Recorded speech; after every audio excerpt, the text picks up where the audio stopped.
With provinces as big as some countries, there's a lot to talk about when it comes to China. Take Fujian for instance. It's almost exactly as big as North Korea, but with nearly twice the population, so it could very well be a country of its own. But it's not. It's just a small portion of the Chinese nation, and because of that, hardly anyone has ever heard of it. How about we change that? Let's spend just a few minutes and talk about the Chinese province of Fujian. First things first, let's get some facts and figures out of the way. Fujian is located on the southeastern coast of China, right next to Taiwan. 41.5 million people live here, and this is one of China's most culturally diverse populations. It's also one of the country's wealthiest provinces, attracting a lot of investments both from the government and from foreign investors. Fujian is mostly mountainous, with lots of forests and some epic natural sceneries, so they definitely don't have a shortage of tourists. So, is this all you need to know about Fujian? Far from it. There's loads more to talk about, so don't go anywhere just yet. Historically, modern Fujian began its existence a long time ago. In the 4th century BC, the Kingdom of Minyue was established in this area, which is where the province gets its colloquial name from, Min. The kingdom was established by the royal family of the Yue state, who fled their homeland after being defeated by their enemies. Minyue continued to be a target for others. The Qin dynasty abolished the kingdom, but in the aftermath of its fall, Minyue was re-established as a tributary kingdom to the Han dynasty. That same Han dynasty later conquered these lands, and this first kingdom's history came to an abrupt end. Centuries passed and dynasties came and went, and Fujian became a sort of safe haven. Isolation from nearby areas owing to rugged terrain led to many waves of immigrants and refugees who were running from one war or the other. This image of a safe haven was somewhat ruined in the 14th century after the Ispa Rebellion. In the 1300s, Guangzhou became the largest port in China and possibly in the world. The city had mostly foreign residents, especially Arabs and Persians. In 1357, conflict broke out between the Shiites and Sunnis, a conflict that lasted for 10 years. When the uprising was crushed, the imperial soldiers of China massacred and mutilated the foreigners and destroyed buildings with foreign architecture. As a result, Fujian's reputation as a safe haven was now history. Much later, in the 20th century, Fujian became the front line between the People's Republic of China and the Kuomintang government that retreated to the neighboring island of Taiwan, but that's a story on its own that we'll talk about in a couple of minutes. With a population of 8 million, the city of Fuzhou serves as the capital of Fujian, an important historic and cultural center of China. Fuzhou is one of the fastest growing metropolitan areas in the world, both in terms of population and economy. Free trade zones, technology parks, and many top-tier universities all add up to a bustling, rich, cosmopolitan and exciting city. Fuzhou is also full of historic sites, museums, temples and churches, art galleries, parks, and a dazzling array of restaurants and pubs.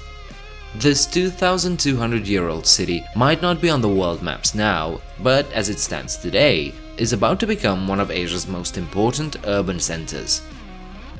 It is said that if you drive 5 miles in Fujian, the culture changes, and if you drive 10 miles, the language does. Despite the fact that Fujian has a predominantly Chinese population, it is still one of China's most culturally and linguistically diverse regions. Min Chinese, with its various dialects, is most commonly spoken in Fujian. The capital, Fuzhou, has its own dialect, while other areas are predominantly Hokkien, Chaoshan, or Pushan speakers. Hakka Chinese is another Chinese language group that's also spoken here. Min, Hakka, and Mandarin Chinese are all mutually unintelligible, giving Fujian a unique and unexpected cultural diversity. As I said, Fujian sits right next to Taiwan, and that's significant in a lot of ways. For those who don't know, the reason why China and Taiwan are always in dispute is, well, they both claim to be the real China. Let me explain. In 1911, the Qing dynasty was overthrown and the Republic of China was born. In turn, the Republic of China was defeated by Chinese communists who took over the mainland, while the Republican government retreated to the island of Taiwan. Since then, both governments claim to represent the Chinese nation, so their relationship is contentious, to say the least. And Fujian isn't just on the border of this conflict, it's actually split between the two. The province of Fujian of the People's Republic of China is missing 3 archipelagos: the Matsu Islands, Wukyu Islands, and Kinmen Islands. They are under the jurisdiction of the Republic of China, known as Taiwan, and included in the Taiwanese province of Fujian. These islands are inhabited and the people are technically part of Fujian's culture and history, but for all intents and purposes they belong to a separate country. Today, China is known for its many factories, cities, ports, skyscrapers and highways, so we often forget just how amazing this country's landscape is. Fujian is no exception. The crown jewel of the province is a mountain range that was deemed important enough to be declared a UNESCO World Heritage Site, the Wuyi Mountains. These mountains host the largest Chinese tropical rainforest with a staggering biodiversity and beauty. Wuyi is also a major tea-producing area with a tea-cultivating history stretching back thousands of years. Aside from all of these and the eye-watering landscapes, there's also an abundance of historic temples and archaeological sites. One of the most interesting human dwellings that I can think of is the Fujian Tulou. These are large enclosed earth buildings used by the Hakka in the mountainous areas of the province. They can reach 5 stories and house up to 800 people. Inside these buildings, it's not uncommon to find storehouses, wells and halls, so Tulus are sort of mini fortresses. These buildings had excellent defense capabilities and were typically built without traces of social hierarchy.